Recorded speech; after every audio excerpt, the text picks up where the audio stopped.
Good evening everyone. अब देखता हूँ कि कितने बच्चे क्लास में लाइव आते हैं। पहले वो देख लेते हैं, फिर हम लोग स्क्रीन को शेयर करेंगे। ठीक है, आने देते हैं लाइव। ओके, आप लोगों के लिए तो पता ही है, वैकेंसी आया है नया नया SCCL का। ओके, चलिए। ओके,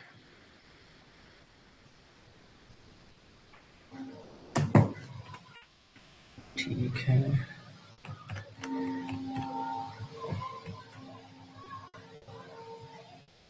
जस्ट अ सेकंड, रुक जाओ। अभी थोड़ा सा स्क्रीन शेयर मैं नहीं किया हूँ, स्क्रीन में आपको ब्लैक ही दिख रहा होगा।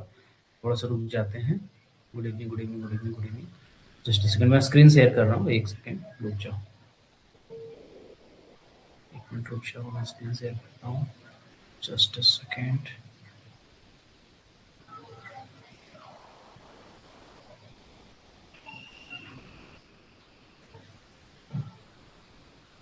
चलिए, जितने बच्चे आ गए लाइव क्लास में, बाकी आएंगे धीरे धीरे। मैंने स्क्रीन शेयर किया और आज हम लोग क्या करने वाले हैं, तो बेसिकली ये मेरा एक बुक है जो आने वाले टाइम में लॉन्च होने वाला है, जिसका नाम रहेगा माइनिंग लेजिस्लेशन कैम्पेडियम। तो ये बेसिकली एक गाइड है और इसमें बहुत सारी चीज़ें इंक्लूड होने वाली हैं। जैसे आपका ये, मैं आपको दिखा रहा हूँ, इसमें बहुत सारे कंटेंट रहने वाले, तो मैं ऐसे ही रफ रफ लिख दिया हूँ। इसमें mines rule, mines act, MVTR, mine rescue rule, creche rule, central electricity authority regulation, coal mine pit bath rule. इसके अलावा इसमें occupational health safety and working condition code 2020, ये सब कुछ इसमें ऐड होने वाला है। और ये जो बुक है वो तो जो भी लॉन्च होगा टाइम लगेगा। ठीक है, आपको मैं ये वाला चीज़ फ्री में दे दूँगा। आप चूँकि क्लास में हो तो क्लास में PDF में इसको फ्री में डाल दूँगा और क्लास में ही डालूँगा, एप्लीकेशन में ही डालूँगा, ठीक है? और इस क्वेश्चन को आप जब सॉल्व करोगे ना, तो आपको समझ में आ जाएगा धीरे-धीरे कि यार ये किस तरह से बनाया गया क्वेश्चन है। और इसको टाइप करने में, बनाने में मुझे काफ़ी लंबा समय लगा, लेकिन आप जब इसको एक-एक करके सॉल्व करोगे तो आपको धीरे-धीरे समझ में आ जाएगा कि ये मैं क्या बना रहा हूँ, क्यों बना रहा हूँ, कैसे बना रहा हूँ, ठीक है? चलिए, 40 बच्चे लाइव आ गए हैं। पिछली बार 79 थे। आज मैंने थोड़ा-सा लेट बताया। थोड़ा-सा क्या, मैं अभी बस 10 मिनट पहले मैसेज किया कि 10 मिनट में क्लास स्टार्ट कर रहा हूँ, ठीक है? और लोग आ गए तो बहुत अच्छा है कि अब लाइव आ रहे हैं। ओके, चलिए। तो आते हैं डायरेक्टली हम लोग MCQ क्वेश्चन पे। ओके, MCQ क्वेश्चन पे आते हैं, ठीक है? चलिए, इधर-उधर की बात भी करते हैं। पहले आते हैं MCQ क्वेश्चन पे, इसको सॉल्व करते हैं। मेरा क्लास में बताइएगा, क्या मेरा वॉइस क्लियर है? क्या वीडियो सही आ रहा है? ठीक है?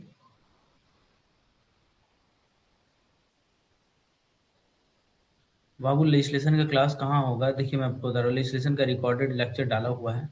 अभी हम लोग उसका MCQ क्वेश्चन रिवीजन कर रहे हैं, ठीक है? चलिए, धीरे-धीरे आपको सब समझ में आ जाएगा। आप अगर नए-नए आए हो तो आपको सब समझ में आ जाएगा, घबराने वाली बात नहीं है। चलिए, देखते हैं।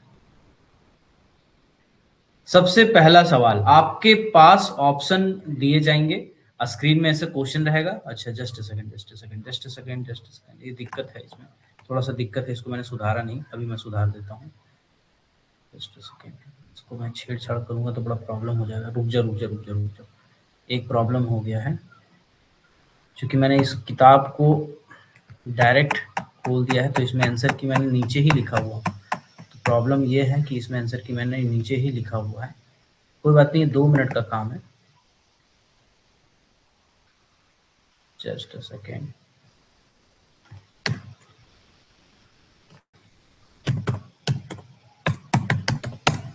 Just a second.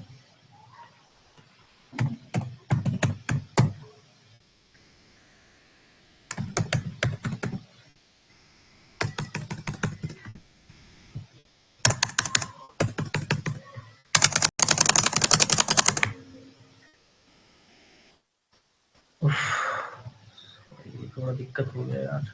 चलो कोई बात नहीं, कोई बात नहीं, कोई बात नहीं, कोई बात नहीं।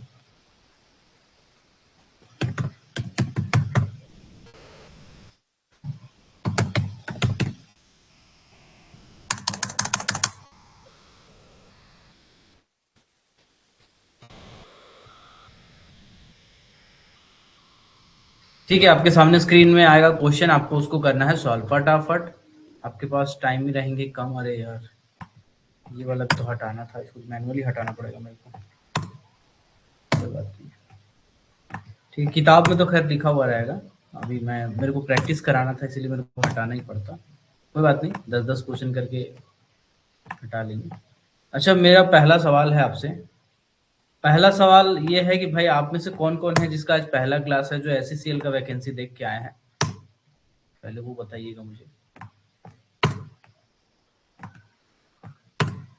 देखो, सबसे पहले तो व्हाट्सएप ग्रुप में ज्वाइन हो जाना। व्हाट्सएप ग्रुप में ज्वाइन करने के लिए आपको क्या करना है, चैट सेक्शन होगा माइनिंग सरदार प्लस ओवरमैन का एप्लीकेशन में ही, उसी चैट सेक्शन में आपको जाना है और जाने के बाद उसमें आपको माइनिंग सरदार प्लस ओवरमैन 16 करके ऐसा व्हाट्सएप लिंक होगा ग्रुप का, तो उसको आपको क्लिक करना है, आप व्हाट्सएप ग्रुप में ज्वाइन कर जाएंगे। फिर भी अगर आपको समस्या हो कि आपको नहीं समझ में आ रहा हो, ज्वाइनिंग में दिक्कत हो रहा हो, तो मुझे डायरेक्टली व्हाट्सएप पे मैसेज कीजिएगा कि सर लिंक नहीं मिल रहा है, तो मैं डायरेक्टली आपको लिंक भेज दूँगा। हालाँकि मैं आज भी लिंक डाल दूँगा ताकि आप जल्द ज्वाइन करने में आपको कोई समस्या ना हो। ठीक है? चलिए, अब हम लोग फटाफट स्टार्ट करते हैं। पहला सवाल एक-एक करके करते हैं। सबसे पहला सवाल है आपके स्क्रीन पे, इसका आंसर आपको देना है चैट में। When were the mines rule implemented? Mines rule इनमें से कब इम्प्लीमेंट किया गया था? तो प्रीवियस क्लास में मैंने बताया था, बताइएगा। माइन्स रूल कब इम्प्लीमेंट किया गया था? ऑप्शन आपको बताना है।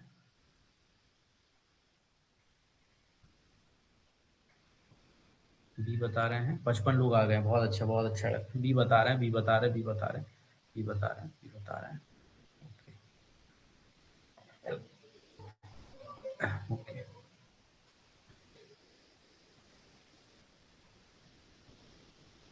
बी बता रहे हैं, 2 जुलाई बता रहे हैं कि भाई 2 जुलाई 1955 को माइंस रूल जो है उसको इम्प्लीमेंट किया गया था। ठीक है, तो जी बिल्कुल सही है।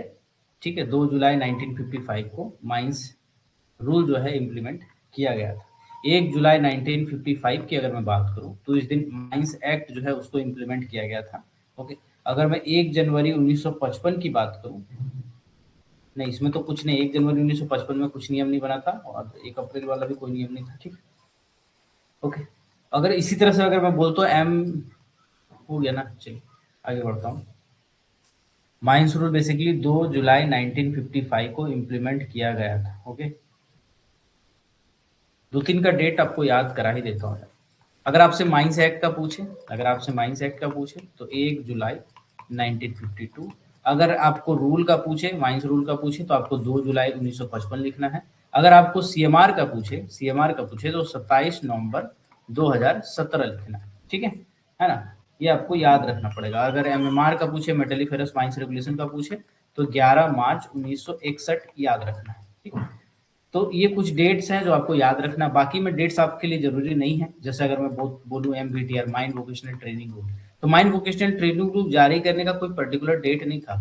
अलग अलग जगह पे अलग अलग टाइम में डेट हुआ, लेकिन वो जो ईयर था 1966, वो आपके लिए इंपॉर्टेंट है कि 1966 में माइंड वोकेशनल ट्रेनिंग रूल जो है वो इम्प्लीमेंट किया। इसी टाइम में माइंड क्रैच रूल भी अडॉप्ट हुआ था। माइंड क्रैच रूल भी अडॉप्ट हुआ था 1966 में। क्रैच क्या होता है? महिला जिसकी, जो भी महिला माइंस में काम करती है और उसके 6 साल से छोटा बच्चा होता है, उसको क्रैच में भर्ती कराया जाता है। पहले माइंस क्रैच रूल में ये नियम था कि कोई भी अगर महिला आपके माइंस में काम कर रही है पिछले 12 महीने में कभी भी, तो और उसका अगर 6 साल से छोटा बच्चा है, 6 ईयर से बिलो अगर बच्चे का एज है, तो उस केस में माइंस में क्रैच बनाया जाएगा। लेकिन अब ये नियम बदल गया है। अब कहा गया है कि अगर माइंस में 50 महिलाएं कम से कम नियोजित हो 12 महीने में, मतलब साल भर में अगर मान लीजिए 50 महिला नियोजित हो, नौकरी कर रही है, तो उस केस में, और उसके अगर छोटे बच्चे हैं, 6 साल से छोटे बच्चे हैं, तो उस केस में फिर आपको क्रैच बनाना पड़ेगा। ठीक है, ये आपका ओएसएच कोड में सुधार हुआ है। ओके, चलिए बढ़ते हैं आगे।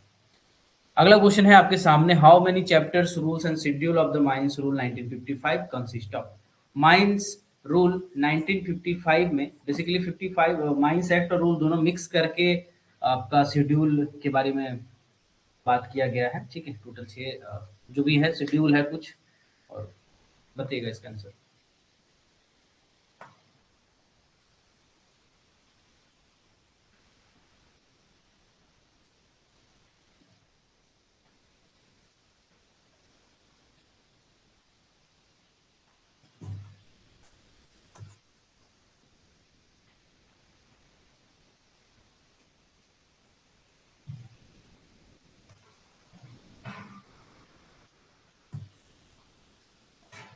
देखो माइंस रूल के बारे में अगर पूछा तो मैं पहले बता देता हूँ। एक मिनट यार।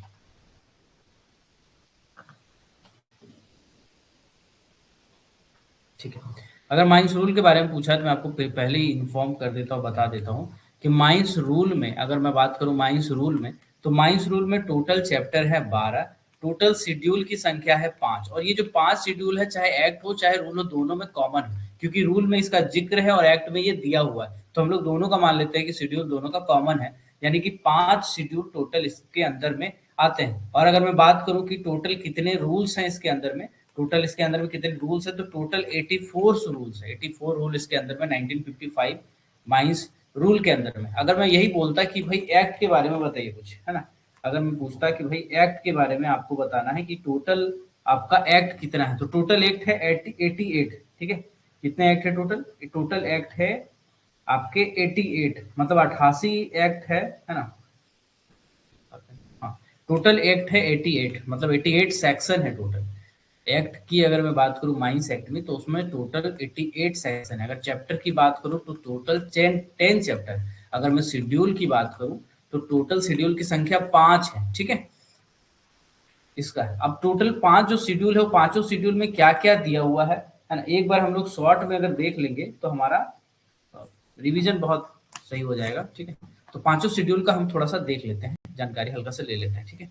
सबसे पहले आते हैं फर्स्ट शेड्यूल। फर्स्ट शेड्यूल में क्या दिया हुआ है, फर्स्ट शेड्यूल में माइंस रेक्ट और रूल में बहुत सारे फॉर्म्स होते हैं उसके बारे में दिए हुए हैं, जैसे जैसे फॉर्म ए, जैसे फॉर्म बी, जैसे फॉर्म डी, जैसे फॉर्म ई, जैसे जे, जैसे के, फिर एल, फिर एम, फिर एन, फिर ओ, फिर पी, फिर P1, फिर क्यू, फिर आर, फिर एस, फिर टी, फिर यू, है ना।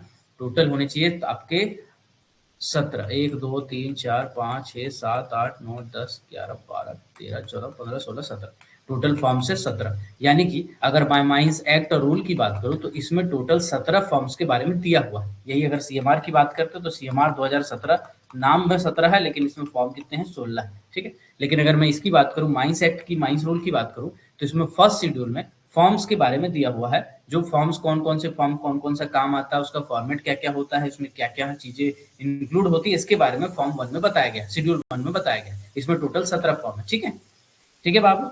अब उसके बाद आता है second schedule.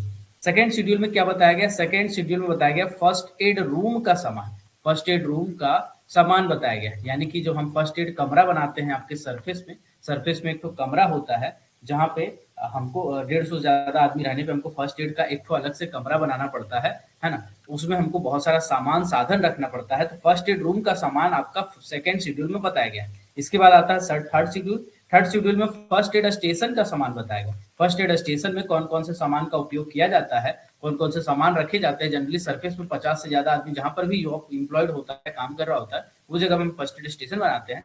First aid station में जो सामान होता है, अटैची होता है, हमारा एक बॉक्स होता है जिसको हम लोग फर्स्ट एड बॉक्स बोलते हैं, उसमें बहुत सारी चीजें इंक्लूड होती है, उसके बारे में ये थर्ड शेड्यूल में बताया गया है। इसके बाद आता है हमारा फोर्थ शेड्यूल। फोर्थ शेड्यूल में वर्किंग आवर के बारे में बताया गया है कि भाई आप कितने घंटे काम कर सकते हैं, और आपका रेस्ट्रिक्शन भी बताया गया है कि इससे ज्यादा घंटे आप काम नहीं कर सकते, है ना। जैसे 10 घंटे से ज्यादा ओवर टाइम मिला के भी काम नहीं कर सकते हैं जब तक कि माइंस में इमरजेंसी ना हो, और 12 घंटे से ज्यादा इमरजेंसी होने के बाद भी आप काम नहीं कर सकते। तो इसमें आपको बेसिकली वर्किंग आवर, काम के घंटे और उसमें पाबंदियों के बारे में बताया गया है। इसके बाद आपका आता है फिफ्थ शेड्यूल, ठीक है। फिफ्थ शेड्यूल के बारे में आता है, उसमें abstract, abstract of the act, abstract of the act के बारे में बताया गया है, ठीक है। एब्स्ट्रैक्ट ऑफ द 5 शेड्यूल नहीं 6 शेड्यूल है यार, मेरे को लिखते लिखते याद आ रहा है, ठीक है। 84 वाला तो ऑब्वियस बात है, 84 वाला यहाँ पे लिखा हुआ है, 12 चैप्टर लिखा हुआ, तो 6 शेड्यूल हुआ। तो एब्स्ट्रैक्ट ऑफ द एक्ट में क्या है, बहुत सारे एक्ट में बहुत सारे ऐसे पॉइंट है, उस पॉइंट को एक अलग से नियम बना के आपके फॉर्म्स में दे दिया गया है ना। जैसे फर्स्ट एड का में कितने आदमी होने चाहिए फर्स्ट एड रूम में, फर्स्ट एड स्टेशन में, है ना। तो ये सब बहुत सारे डाटा वाला एक चार्ट बना के दे दिया गया है, इसको हम लोग एब्स्ट्रैक्ट ऑफ द एक्ट बोलते हैं। इसके बाद जो आपका शेड्यूल नंबर 6 है, इसमें आसाम के लखीमपुर डिस्ट्रिक्ट के बारे में बताया गया है कि ये 1 घंटा आगे है, 1 आवर आगे है, किसका किसका इंडियन स्टैंडर्ड टाइम आईएसटी से 1 घंटा आगे है, आईएसटी से 1 घंटा आगे है, इसके बारे में बताया गया है। यानी कि हम हमेशा असम के जो लखीमपुर डिस्ट्रिक्ट है उसको भारत से 1 घंटा आगे का समय लेके चलते हैं। अगर भारत में मान लीजिए एवरेज 9 बज रहा है और हमारा ड्यूटी और 9 बजे से है, तो हम लोग आसाम में जो लखीमपुर डिस्ट्रिक्ट में उसमें 8 बजे से ड्यूटी आवर मानेंगे, ऐसा इसमें लिखा गया है 6 शेड्यूल में। तो अभी आपने माइंस एक्ट और माइंस रूल के शेड्यूल के बारे में पढ़ा, साथ ही साथ एक्ट में कितने नियम हैं, कितने चैप्टर्स हैं, रूल में कितने नियम हैं, कितने चैप्टर्स हैं, इनके बारे में आपने पढ़ा। ठीक है, चलिए।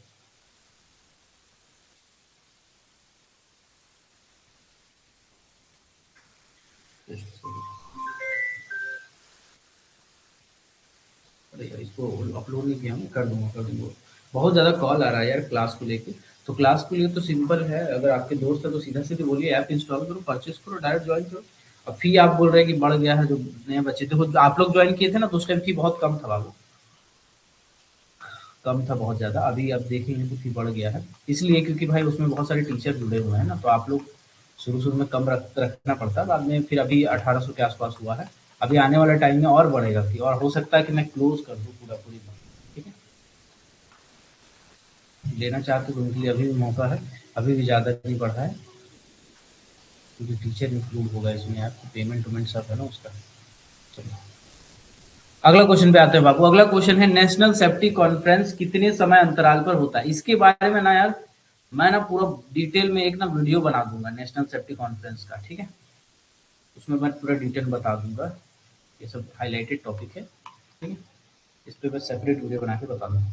जनरली हर 5 साल में नेशनल सेफ्टी कॉन्फ्रेंस का मीटिंग बैठता है, जिसका मेन मकसद क्या होता है, माइंस में होने वाले बहुत सारे जो बदलाव होते हैं उसके बारे में उसमें चर्चा किया जाता है। साथ ही साथ इसमें वेलफेयर, हेल्थ, वेजेज, है ना, फैसिलिटीज, इसके बारे में बात किया जाता है। मतलब वेलफेयर में ही आ गया फैसिलिटीज, हेल्थ, सेफ्टी, ठीक है, वेजेज, इन सभी टॉपिक के बारे में आपके नेशनल सेफ्टी कॉन्फ्रेंस में बात किया जाता है। नेशनल सेफ्टी कॉन्फ्रेंस बेसिकली देश लेवल पे, नेशनल लेवल पे होने वाला एक मीटिंग होता है, जिसमें आपके अलग अलग मिनिस्ट्री से लेकर के जो आपके सेफ्टी यूनियन, ट्रेड यूनियन, सभी सदस्य इसमें भाग लेते हैं। ये बेसिकली ट्राईपेप्टाइड नाम की एक मीटिंग होती है। ट्राईपेप्टाइड मतलब क्या होता है, त्रिपक्षीय। त्रिपक्षीय में कौन होते हैं, कुछ मैनेजमेंट के सदस्य होते हैं, ठीक है, कुछ वर्कर को प्रतिनिधित्व करने वाले व्यक्ति होते हैं, कुछ मैनेजमेंट को प्रतिनिधित्व यानी कि एम्प्लॉयर को प्रतिनिधित्व करने वाले व्यक्ति होते हैं, और एक आपका होता है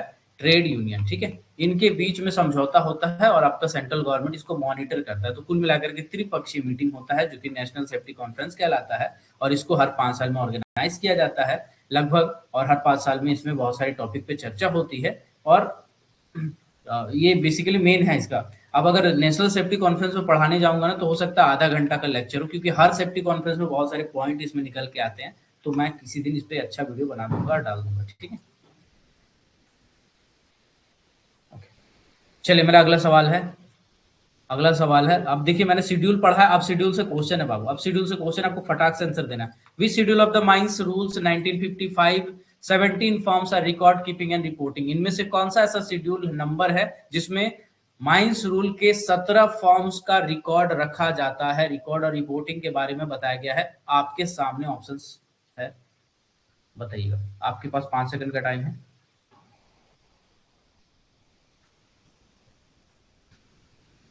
ऑप्शन नंबर ए बता रहे हैं, ये बता रहे हैं, बहुत कम लोग बता रहे हैं बाबू।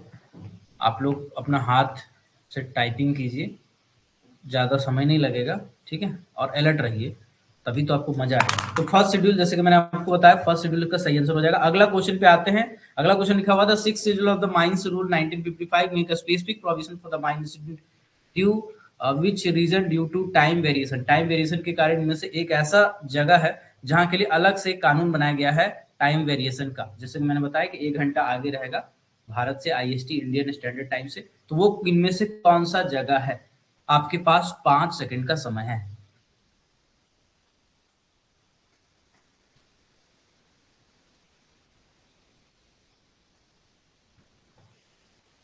सी बता रहे हैं, सी बता रहे, सी बता रहे, सी बता रहे, सी बता रहे। चलो, बहुत बहुत सही, बहुत सही, बहुत सही, बहुत सही बाबू।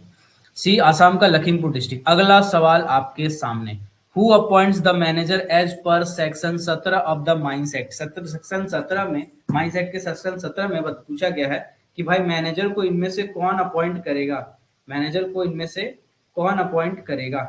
ठीक है,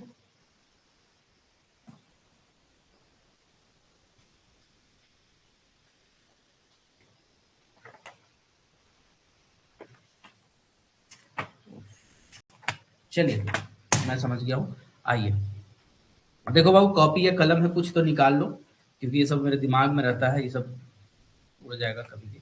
चलो आपके लिए कुछ इंपॉर्टेंट लिख देता हूँ, रुको। कुछ इंपॉर्टेंट सेक्शन नंबर है जो आपके लिए बहुत ज्यादा जरूरी है। कुछ ऐसे सेक्शन नंबर है जो एग्जाम में बहुत बार पूछे गए हैं और आपके लिए महत्वपूर्ण है, इंपॉर्टेंट है, ठीक है ना। कुछ सेक्शंस नंबर है, कुछ सेक्शन नंबर है, ये आपके लिए बहुत ज्यादा इंपॉर्टेंट है। आपको ये सेक्शन नंबर रट लेना है, आपको ये सेक्शन नंबर रट लेना है। जैसे सबसे पहले आपका आता है सेक्शन नंबर 3। सेक्शन नंबर 3 में दिया हुआ है कि माइंस एक्ट कहाँ लागू नहीं होता है ना। नॉट एम्प्लॉयड वाला बताया गया है ना। कहाँ लागू नहीं होता है, नॉट एप्लीकेबल के बारे में बताया गया है कि माइंस एक्ट कहाँ लागू नहीं होता है, ठीक है। ये आपको सेक्शन नंबर याद रखना है। इसके बाद सेक्शन नंबर 5 आपको याद रखना है, जिसमें सीआई और इंस्पेक्टर के बारे में बताया गया है। सीआई और इंस्पेक्टर के बारे में बताया गया है कि क्या होता है, कैसे कैसे क्या क्या चीजें होती है, ठीक है। इसके बाद आपको सेक्शन नंबर 11 याद रखना है, क्योंकि डायरेक्ट पूछा गया है एग्जाम में कि सर्टिफाइंग सर्जन का कौन सा सेक्शन नंबर में दिया गया है, कौन सा सेक्शन नंबर में दिया गया है। डायरेक्ट आपसे पूछा गया सवाल है, ये कई बार पूछा हुआ है। और इसके बाद ये वाला भाई साहब इतनी बार पूछा है, इतनी बार पूछा है, इतनी बार पूछा है कि हम क्या बताएं कि कितनी बार पूछा है। कमिटी सेक्शन 12 में कमिटी के बारे में दिया गया है, जो कि आपके माइंस एक्ट में या जब भी कभी माइनिंग के रूल रेगुलेशन बायलॉज में सेंट्रल गवर्नमेंट को सुझाव लेना होता था तो उसको इस्तेमाल करते थे। हालांकि माइंस एक्ट अब बंद हो गया, लेकिन फिर भी आपके लिए बहुत जरूरी है, चूंकि सिलेबस में लिखा हुआ है। और मैंने आपको स्टार्टिंग में ही बताया था कि माइंस एक्ट भी पूछा जाएगा और वैसे कोड भी पूछा जाएगा। आप बहुत लकी बंदे हैं कि आपसे दोनों पूछा जाएगा, और अगर दोनों आप पढ़ लिए तो आपको समझ के चलिए कि बहुत ज्यादा स्कोर आप कर सकते हैं, ठीक है। उसके बाद और भी कुछ ऐसे सेक्शन है जो आपके लिए बहुत इंपॉर्टेंट है, जैसे सेक्शन नंबर 16। सेक्शन नंबर 16 में क्या है, जब भी कभी आप माइनिंग ऑपरेशन स्टार्ट करते हैं तो माइनिंग ऑपरेशन स्टार्ट करने से पहले आपको कहाँ कहाँ नोटिस देना पड़ता है उसके बारे में बताया गया है। Generally IBM, CI, RI, DM साहब और यही सब के बारे में बताया गया। उसके बाद सेक्शन नंबर 17 भी आपके लिए बहुत इंपॉर्टेंट है, जिसमें मैनेजर के बारे में बताया गया है। मैनेजर का अपॉइंटमेंट वगैरह के बारे में बताया गया है, ठीक है ना। ये आपके लिए बहुत ज्यादा इंपॉर्टेंट है। तो आपके पास और भी कुछ ऐसे सेक्शंस है जो बहुत ज्यादा इंपॉर्टेंट है, जैसे जैसे जस्ट सेकेंड छोटा कर देता हूँ उसको। जैसे आपका सेक्शन नंबर 19 है ना, जिसमें ड्रिंकिंग वाटर के बारे में बताया गया। ड्रिंकिंग वाटर के बारे में बताया कि ये आपको याद रखना पड़ेगा। इसके बाद आपका सेक्शन नंबर मेडिकल जांच, जस्ट सेकेंड,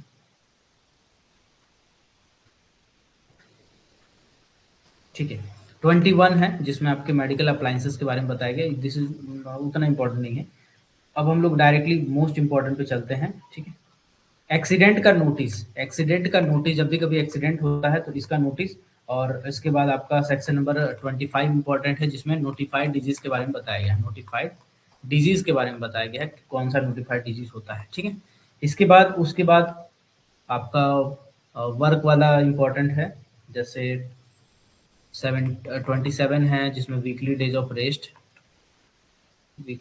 रेस्ट के बारे में बताया गया है। इसके बाद वर्किंग आवर के बारे में, ठीक है। 29 में सीडीआर के बारे में बताया गया है। नहीं 29 में, हाँ सॉरी 28 में है वीकली डेज ऑफ रेस्ट, 29 में सीडीआर के बारे में बताया गया, कंपनसेटरी डेज ऑफ रेस्ट के बारे में बताया गया है, ठीक है। उसके बाद 30 है, 31 है ना। 31 में क्या है, वर्किंग आवर, ठीक है। सबसे पहले आपका सरफेस वाला है, उसके बाद अंडरग्राउंड वाला है ना। इसके बाद 33 में ओवर टाइम के बारे में है, ये भी पूछा गया सवाल है, ठीक। ओवर टाइम वाला भी पूछा गया सवाल है। उसका 37 आपका सुपरवाइजरी स्टाफ के बारे में।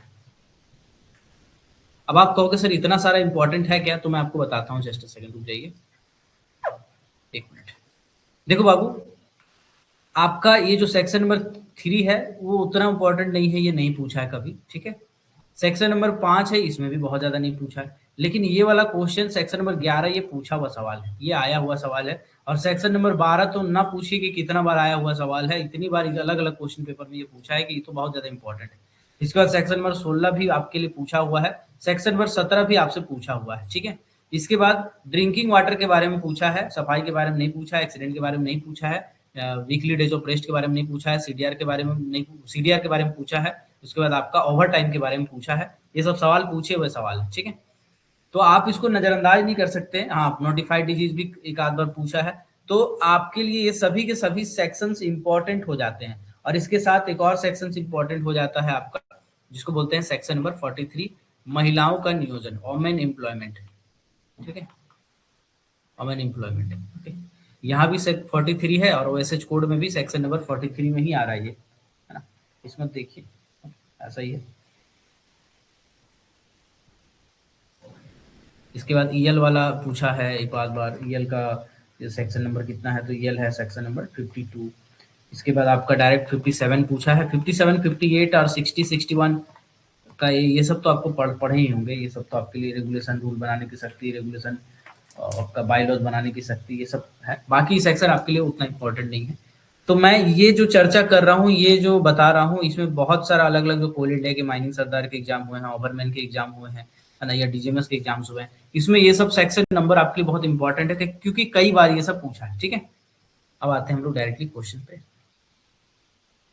तो सेक्शन नंबर 17 के में किसके बारे में बताया गया है, मैनेजर के बारे में। मैनेजर को कौन अपॉइंट करता है, तो ऑनर और एजेंट अपॉइंट करता है, ठीक है।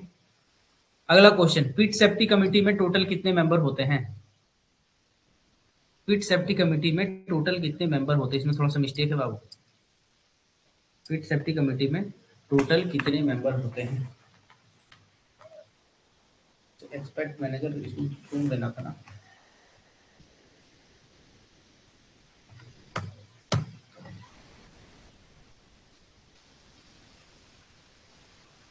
तेरह है, बिल्कुल 13 होते हैं, ठीक है, 13 होते हैं, ओके। 13 कौन कौन होते हैं, एक बार शॉर्ट में मैं आपको बता देता हूँ। देखो, पिट सेफ्टी कमेटी,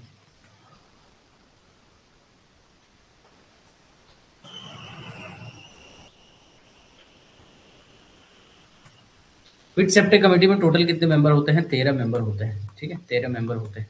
इसके बाद सबसे पहला सवाल पूछेगा कि भाई पिट सेफ्टी कमेटी का चेयरमैन कौन होता है, कई बार पूछा है। तो पिट सेफ्टी कमेटी का चेयरमैन होता है मैनेजर साहब। कौन होता है, मैनेजर साहब इसके चेयरमैन होते हैं, ठीक है। फिर आपसे पूछेगा कि पिट सेफ्टी कमेटी के सेक्रेटरी कौन होते हैं, तो पिट सेफ्टी कमेटी के सेक्रेटरी होते हैं सेफ्टी ऑफिसर। कौन होते हैं, सेफ्टी ऑफिसर। इसके बाद सेफ्टी ऑफिसर के बाद एक और पॉइंट आपको ध्यान रखना होगा कि जो सेफ्टी ऑफिसर होता है, इसका काम क्या होता है, MOM को रिकॉर्ड करना। MOM, मॉम को रिकॉर्ड करना, मतलब मॉम मतलब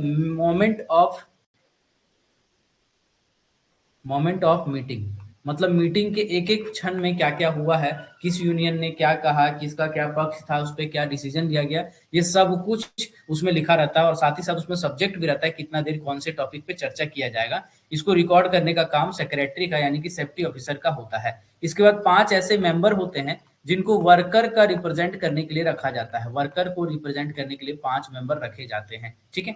और 5 ऐसे मेंबर होते हैं जो मैनेजमेंट को रिप्रेजेंट करता है। मैनेजमेंट को रिप्रेजेंट करने के लिए, कंपनी को रिप्रेजेंट करने के लिए 5 मेंबर रखे जाते हैं, ठीक है। इसके बाद एक आपका होता है WI, यानी कि वर्कमैन इंस्पेक्टर। वर्कमैन इंस्पेक्टर किसी भी एक डिसिप्लिन का रख सकते हैं हम, ठीक है। Electrical, mechanical, mining, generally mining का रहता है, लेकिन हम किसी भी डिसिप्लिन का उसमें वर्कमैन इंस्पेक्टर को रख सकते हैं, ठीक है। तो टोटल मेंबर की संख्या कितनी हो गई, 13 हो गई, ओके।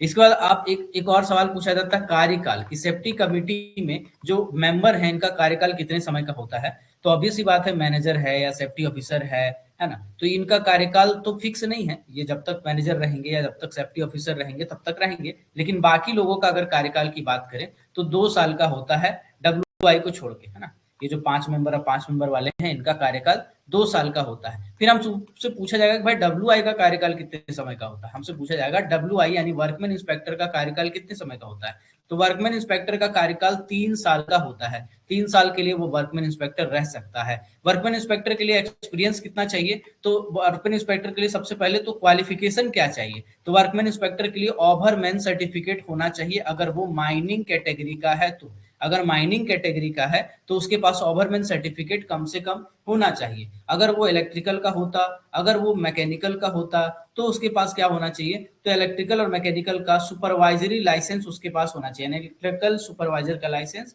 इलेक्ट्रिकल सुपरवाइजर या मैकेनिकल सुपरवाइजर का लाइसेंस उसके पास होना चाहिए, तब जाके वो WI बन सकता है। WI बनने के लिए एक्सपीरियंस कितने साल का चाहिए, तो एक्सपीरियंस टोटल 5 साल का चाहिए। टोटल कितने साल का चाहिए, 5 साल का टोटल एक्सपीरियंस उसको चाहिए। इस 5 साल में कम से कम 3 साल, ठीक है, 3 साल उसी माइंस का चाहिए। 3 साल है या 2 साल है यार? अच्छा चलो क्वेश्चन बनाएंगे तो समझ में आ जाएगा, ठीक है। तो बेसिकली ये आपके कुछ क्वालिफिकेशन है, कुछ ऐसे पॉइंट है जो आपके लिए बहुत ज्यादा इंपॉर्टेंट है, ठीक है। इसके बाद एक और क्वेश्चन आपसे पूछा जा सकता है कि भाई WI जो वर्कमैन इंस्पेक्टर होता है वो अपना एक रिपोर्ट बुक भरता है, एक अपना रिपोर्ट बुक भरता है, वो कौन से फॉर्म में भरता है, कौन से फॉर्म में भरता है, ठीक है ना। तो फॉर्म यू में बेसिकली ये अपना वर्कमैन इंस्पेक्टर रिपोर्ट बुक भरता है। चलिए अब हम लोग आते हैं डायरेक्टली क्वेश्चन पे, और क्वेश्चन को करेंगे तो धीरे धीरे धीरे धीरे हम लोग सब सॉल्व कर लेंगे, ठीक है। 2 साल है, 5 है, 2 साल है, ठीक है। चलिए आते हैं अगले सवाल पे। अब बाबू 5 सेकंड का टाइम देंगे, उससे ज्यादा हम देंगे नहीं, आपको उड़ाना है question. Who is the chairman of pit safety committee? इनमें से कौन है जो चेयरमैन होंगे पिट सेफ्टी कमिटी का? पहला है सेंट्रल गवर्नमेंट, दूसरा है चीफ इंस्पेक्टर, तीसरा है द मैनेजर, चौथा है द सीनियर वर्कमैन इंस्पेक्टर। बताइएगा कौन होगा। Time is over, time is over, time is over. आप सी बता रहे हैं, सी बता रहे हैं, सभी सी बता रहे हैं, ठीक है। सी मतलब the manager of the mines, बिल्कुल सही आंसर है। अगला सवाल आपके सामने है, what is the term of service for member of committee formed under mines rule? Mines rule में जो सेफ्टी कमिटी बनाया गया है उसका कार्यकाल कितने समय का होता है? बताइएगा। सेफ्टी कमिटी में जो मेंबर्स होते हैं उनका कार्यकाल कितने समय का होता है? 5 सेकंड का समय है आपके पास।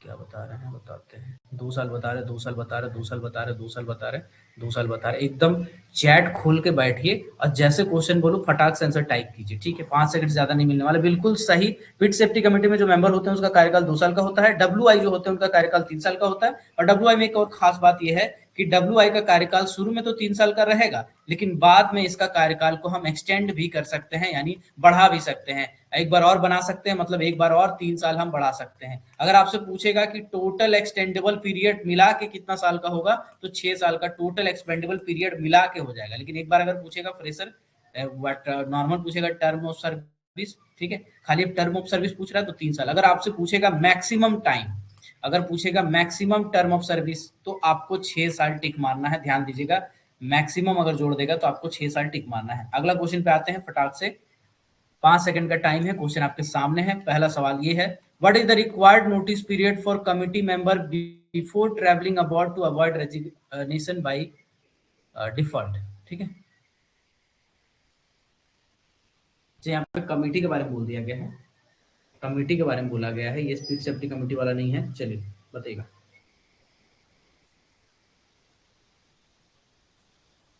कम से कम देखो 14 दिन पहले बताया जाता है। जो कमिटी होते हैं ना उनको कम से कम, एक सेकंड, एक सेकंड, बताइएगा इसका आंसर बताइएगा। मैं आपसे ईमान वाला बता रहा था यार।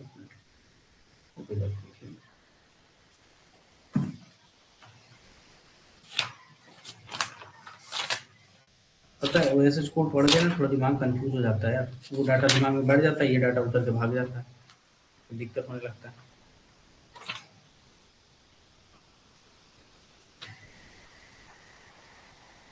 इसलिए क्वेश्चन डिस्कस कर रहे हैं कि आपका, हाँ बिल्कुल सही है, 14 दिन पहले सही है आपका। रूल में दिया हुआ है, माइंस रूल में दिया हुआ है ये वाला, 14 दिन पहले सही है। 14 दिन पहले हमको क्या करना पड़ता है, कमेटी के सभी मेंबर को बताना पड़ता है। और अगर आपातकालीन मीटिंग रहेगा तो उस केस में 2 दिन पहले, कम से कम आपका 2 दिन पहले, हाँ कम से कम 2 दिन पहले भी आप नोटिस बुला सकते हैं, नोटिस देके बुला सकते हैं अगर आपातकालीन ऐसा मीटिंग रहेगा उस केस में, ठीक है।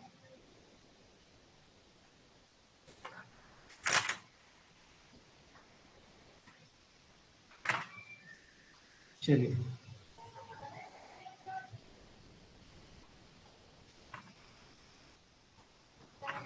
कुछ पॉइंट इसमें बता दिया जाए क्या? जस्ट अ सेकंड,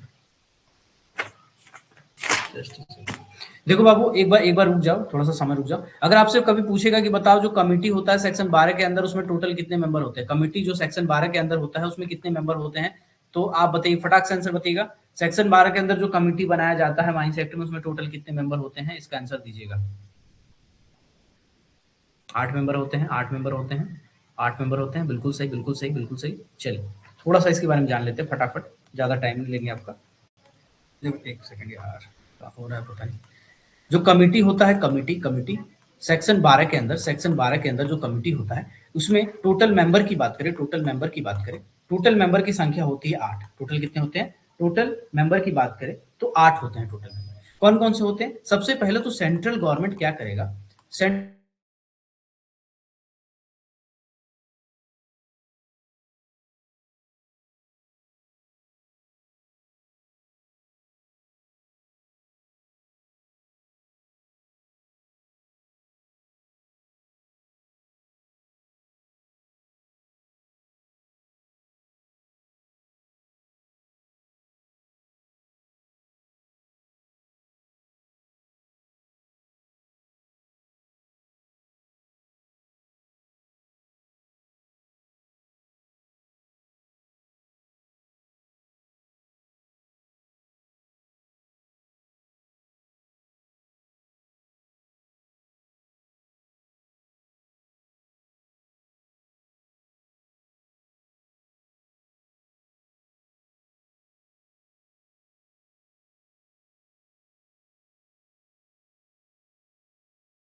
आवाज आ रहा है? एक मिनट, नेटवर्क का दिक्कत। हाँ हाँ हाँ हाँ, वो देख रहे, वही देख रहे थे। एक बार बताइएगा चैट में, मेरा वीडियो आ रहा है? एक बार गलती से कट हो गया था यार, गलती से ना, मेरे को लगता है स्क्रीन शेयर में स्टॉप से शेयर हो गया। ठीक, तो अब हम बेसिकली यही बता रहे थे बाबू, जो कमेटी होते हैं उसमें सेक्शन 12 के अंदर बनाया जाता है कमेटी, उसमें टोटल 8 मेंबर होते हैं। 8वें मेंबर का कार्यकाल का बात करें तो 3 साल का होता है, जिसमें चीफ इंस्पेक्टर को छोड़ के बाकी सबका 3 साल का कार्यकाल होता है। इसके बाद इसमें मेंबर कौन होते हैं? एक चेयरमैन होता है, एक आपका सीआई होता है, 2 ठो ऐसे मेंबर होते हैं जो माइनर्स को रिप्रेजेंट करे, 200 ऐसे मेंबर, 2 ठो होते हैं जो ऑनर को रिप्रेजेंट करे, और 2 मेंबर ऐसे होते हैं जो डायरेक्टली माइनिंग इंडस्ट्री में ना काम करके बल्कि इनडायरेक्टली नियोजित हो। तो ऐसे टोटल 8 मेंबर होते हैं। 30 दिन पहले आपको कोई भी मेंबर अगर रिजाइन करना पड़ता है, तो रिजाइन करना चाहता है तो 30 दिन पहले वो आपका चेयरमैन के पास रिजाइन कर सकता है। अगर चेयरमैन को रिजाइन करना है तो 30 दिन पहले वो सेंट्रल गवर्नमेंट के पास रिजाइन कर सकता है। ठीक है, ये आपका पूरा पूरी हिसाब है। अब आते हैं बाबू क्वेश्चन पे। 50% अटेंडेंस यानी कम से कम 4 आदमी रहेगा तब मीटिंग आगे बढ़ेगा। ठीक है, और अगर कभी आपका वोट बराबर नहीं जा रहा है तो वीटो पावर का इस्तेमाल कर सकता है। ठीक है,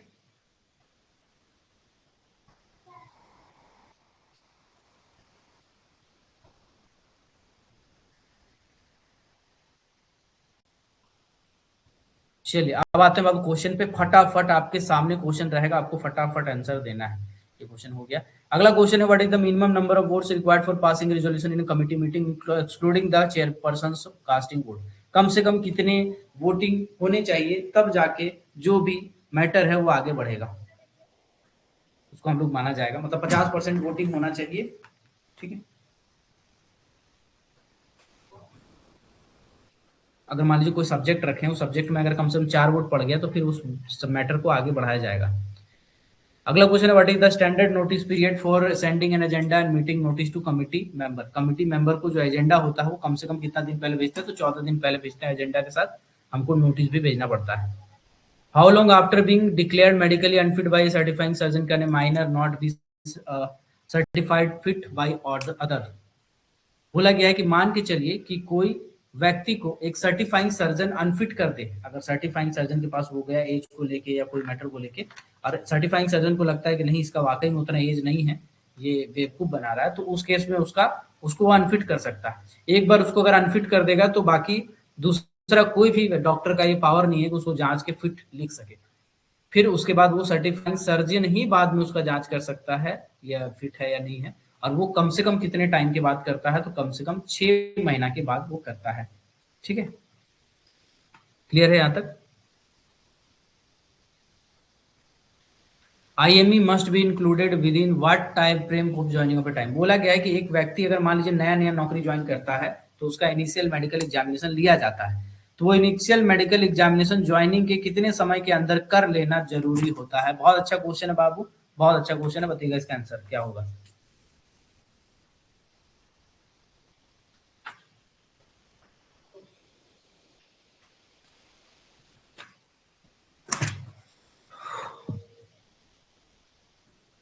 एक बता रहे हैं इसका आंसर, एक बता रहे हैं, ये बता रहे हैं। रुको एक मिनट, एक मिनट। आईएमए बोला हूँ और आपके सामने मैं क्वेश्चन रखा हूँ, लेकिन क्वेश्चन में क्या लिखा है वो देखिए। ये मत देखिए आईएमए लिखा हुआ है, ठीक है। अब ये जो सवाल है ना, इस सवाल का आंसर दोगे तो ये विवाद वाला बात हो जाएगा, लेकिन चलो मैं आपको बताता हूँ। इनिशियल मेडिकल एग्जामिनेशन ये कब होता है, जब कोई भी व्यक्ति नया नया माइंस में या नया नया नौकरी ज्वाइन करता है, नया नया फ्रेशर होता है, तो उस केस में उसका आईएमई लिया जाता है। आईएमई जनरली ज्वाइनिंग के टाइम ही ले लिया जाता है, ज्वाइनिंग से पहले ले लिया जाता है। लेकिन अगर किसी कारण से आपातकालीन वैकेंसी है, मतलब कंपनी को वो आदमी का जरूरत है बहुत जल्दी, तो कंपनी को ये टाइम दिया जाता है 5 साल। कितना साल दिया जाता है समय? 5 साल समय दिया जाता है कि भाई ज्वाइनिंग के 5 साल के अंदर उसका इनिशियल मेडिकल एग्जामिनेशन आपको करवा लेना है। इनिशियल मेडिकल एग्जामिनेशन आपको करवा लेना है, इसका 5 साल का उसको समय दिया जाता है। ठीक है ना। मैं आपको रेफरेंस दे देता हूँ।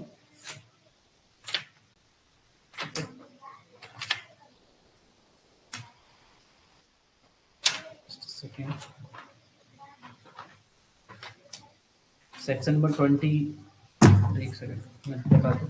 इसके लिए 5 साल के अंदर ही है, ठीक है। मैं देखता हूँ आपको, मैं आपको रेफरेंस देने के लिए कुछ बता रहा हूँ। मैं आपको रेफरेंस दे देता हूँ, इस रेफरेंस को देख लेंगे। आपका डाउट होगा, मुझे पता है, मुझे भरोसा है आपके ऊपर।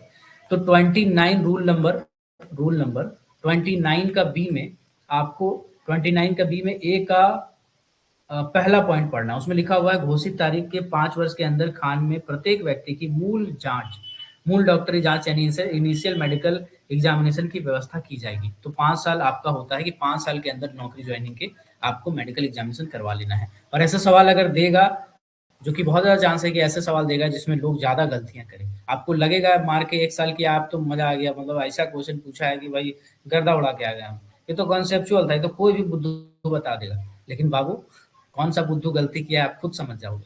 इसीलिए प्रैक्टिस जरूरी होता है। ये बहुत ही सिल्ली क्वेश्चन है, इसको बोलते हैं ना सिल्ली मिस्टेक किए हैं आप, बहुत ही छोटा गलती किए हैं और ये छोटा गलती आपको 1 नंबर पीछे ले गया। इसी तरह से सवाल को प्रैक्टिस करते करते आपका सब कुछ ठीक होगा। ठीक है, अगला सवाल पे आते हैं। What is the frequency of medical examination for general minor under periodic medical examination. कुल मिलाकर के बोला गया है पीएमई कितने साल में करते हैं, बताइएगा इसका आंसर। 5 सेकंड का समय है आपके पास।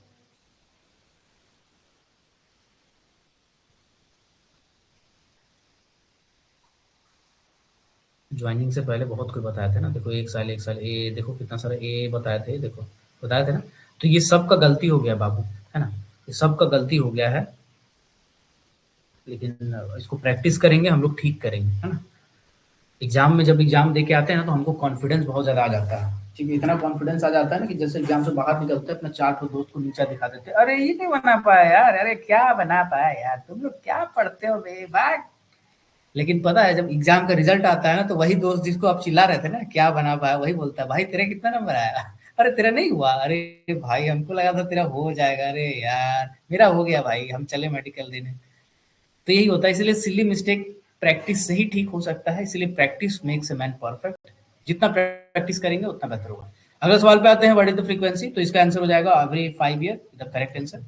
अगला क्वेश्चन पे आते हैं, what type of medical test is required annually for HEMM operator, HEMM operator के लिए इनमें से कौन सा टेस्ट है जो एनुअली जरूरत पड़ता है, हर साल कराना जरूरी है, एकदम कराना ही है, कोई उपाय नहीं, कराना ही पड़ेगा बाबू। ऐसे ऐसे क्वेश्चन निकाल के उसमें डाला हो ना बाबू कि तुम बनाते बनाते ना तुम कंफ्यूज हो जाओगे कि यार ये क्या है ये, लेकिन सब सही है, गलत कुछ नहीं है इसमें, समय लगा है इसको बनाने में, अच्छे अच्छे क्वेश्चन है, एआई वाले क्वेश्चन नहीं है इसमें, ठीक है। चलिए, तो बेसिकली क्या होता है, एचईएमएम ऑपरेटर का जो आंख का रोशनी होता है ना, आंख का रोशनी, इसका जांच किया जाता है हर आपका 1 साल में, हर 1 साल में इसके आंख का जांच किया जाता है, मतलब रोशनी का, कि भाई देख नहीं पाता है, नहीं देख नहीं पाता है, चश्मा लगा है नहीं, चश्मा का नंबर बढ़ाना घटाना, ये सब काम हर साल जो एचईएमएम ऑपरेटर होते हैं उनका किया जाता है, ठीक है।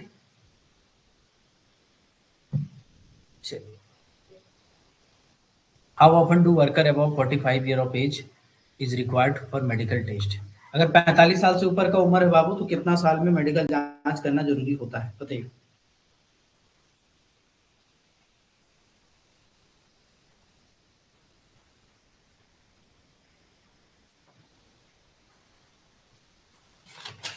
Just a second.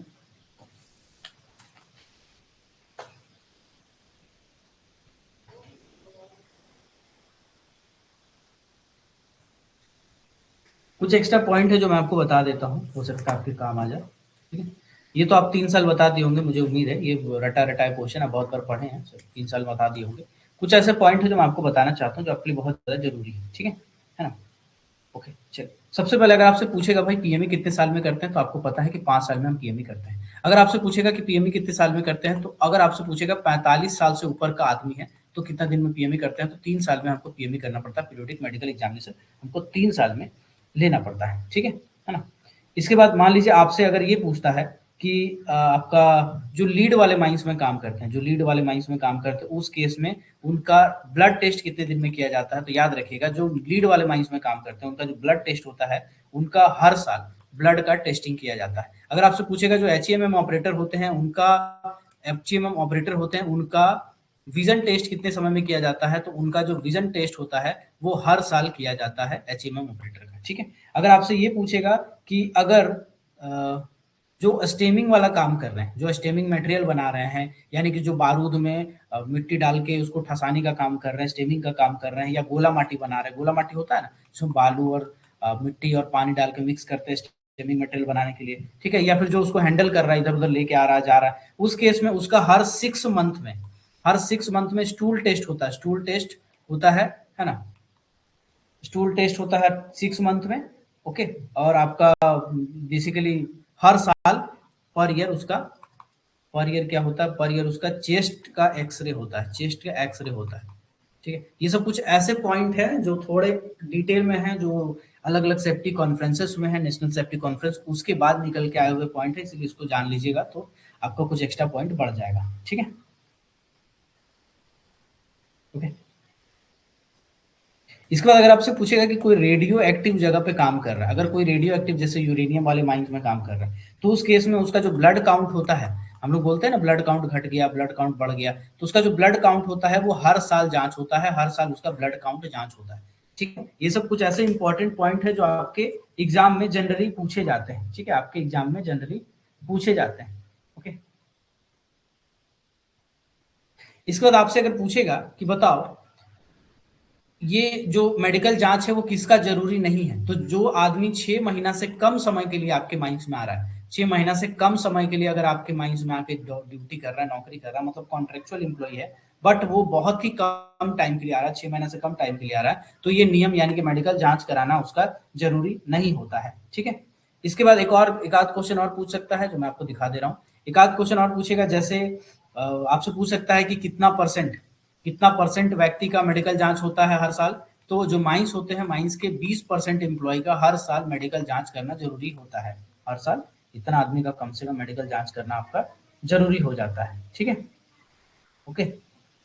इसके बाद अगर मान लीजिए एक माइंस में आप ड्यूटी किए हैं और मेडिकल जांच करा चुके हैं, ठीक है, तो आपको दूसरे माइंस में जाने के लिए मेडिकल जांच कराने की जरूरत नहीं है। अगर 1 महीना से पहले, अगर आप 1 साल से पहले अगर आप जॉब कर रहे हैं उस माइंस में जाकर फिर से, तो उसका मेडिकल जांच कराने की जरूरत नहीं। ठीक है,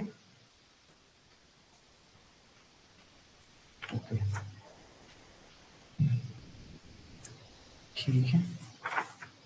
एक एस्बेस्टस माइंस वाला भी था यार, पॉइंट लिख लीजिएगा। एक होता है एस्बेस्टस माइंस। एस्बेस्टस माइंस में जो काम करते हैं ना, उनका हर साल मेडिकल जांच किया जाता है। ठीक है, एस्बेस्टस माइंस में जो काम करते हैं उसका हर साल मेडिकल जांच किया जाता है। ठीक है, अब ये जितना भी पॉइंट मैंने लिखा है, आप नॉर्मली खाली पीएमई का एज जानते हैं और आईएमई का एज जानते हैं। ये सब जो पॉइंट है इसको अगर आप लिख लोगे ना, तो देखो अगर किस्मत खराब रहेगा ना बाबू, तो आपसे ऐसा ही क्वेश्चन पूछेगा। अगर किस्मत अच्छा रहेगा तो सिंपल क्वेश्चन पूछेगा। तो जब खराब रहेगा ना लोगों का किस्मत, तो आपका किस्मत अच्छा रहेगा। इसलिए इसको पढ़ लीजिएगा, लिख के याद कर लीजिएगा, बहुत ज्यादा इंपॉर्टेंट है आपके लिए। चलिए बढ़ते हैं अगले सवाल पे। अगला सवाल है, अब आपसे जो क्वेश्चन में पूछा हूं वही सब सवाल है। आपको मैं 5 सेकंड का टाइम दूंगा, उससे ज्यादा का नहीं दूंगा। ठीक है, आपको आंसर देना है। What is the required frequency for stool test for blood for food handler and working handler material like clay and sand. मतलब स्टेमिंग मटेरियल या फूड हैंडल जो करता है ना, जो खाना वाना लेके जाता है, या जो स्टेमिंग मटेरियल लेके जाता है, या जो क्ले और ये सब में काम करता है, उस केस में उसका मेडिकल जांच कितने समय पर होता है, बताइएगा। बताइएगा इसका आंसर।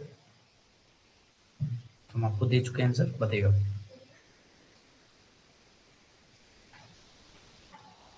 एनुअली कौन बोल रहा है यार? अभी हम बताया ना 6 महीना।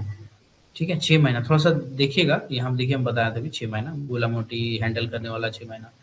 अगला सवाल है आपके पास, what is the action level of sound intensity measured by dosimeters above which measured are mandated. Dosimeter क्या होता है? एक ऐसा इंस्ट्रूमेंट होता है जिसमें हमारा साउंड का डेसिबल के फॉर्म में बताता है, या एंगस्ट्रॉम के फॉर्म में बताता है कि कितना वहां पे साउंड है। ठीक है, तो बेसिकली हमारा जो साउंड होता है वो जनरली 85 डेसिबल से ज्यादा नहीं होना चाहिए। इसके बाद हमारा डेंजर लिमिट होता है। ठीक, आते हैं अगले सवाल पे। What percentage of workers annually undergo IME PME. IME PME कितने परसेंट वर्कर हर साल जाते हैं?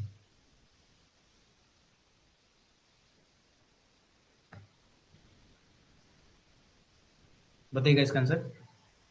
20% बता रहे हैं, तो बिल्कुल सही आंसर है। 20% इज द करेक्ट आंसर। ठीक है, अगला सवाल पे आते हैं बाबू। What is the minimum qualification required for a qualified medical practitioner conducting medical exam in mines. जो मेडिकल एग्जाम माइंस में लेता है, यानी कि जो आपका आईएमई पीएमई कर रहा है, उसका कम से कम क्वालिफिकेशन कितना होना चाहिए?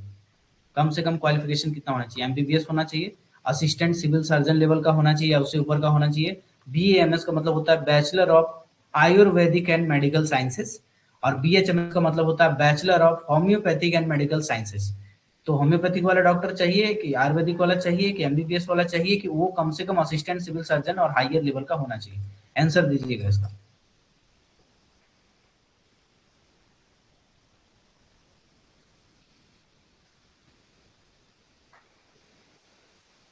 चलिए देखते हैं। बी बता रहे हैं, बी बता रहे हैं, कोई कोई ए भी बता रहे हैं, कोई ए भी बता रहे हैं, कोई बी बता रहे हैं। ठीक है, तो जो जो ये बताएं बाबू सबका गलत है। आपको एमबीबीएस ऑप्शन में पहला ही नंबर पे देगा कि आप देखो ये क्वेश्चन, मारो टीका, आगे बढ़ो, अगला ऑप्शन पढ़ो ही नहीं। ऐसा नहीं, ऐसा नहीं है बाबू। असिस्टेंट सिविल सर्जन मतलब, देखो एक तो मूवी था ना जिसमें शाहिद शाहिद कपूर रहता है, जो चिल्लाता है, ब्लडी सर्जन, क्या तो नाम है उसका यार। उस मूवी में वो सर्जन रहता है, और उसके अगल बगल में जो रहता है ना, जो सुइया पकड़ता है, जिसको बोलता है ये लाओ वो लाओ, ये इंजेक्शन लगाओ वो इंजेक्शन लगाओ, तो वो रहता है असिस्टेंट सिविल सर्जन। तो कम से कम असिस्टेंट सिविल सर्जन के व्यक्ति होने चाहिए जो आपका मेडिकल जांच करेंगे। ठीक है,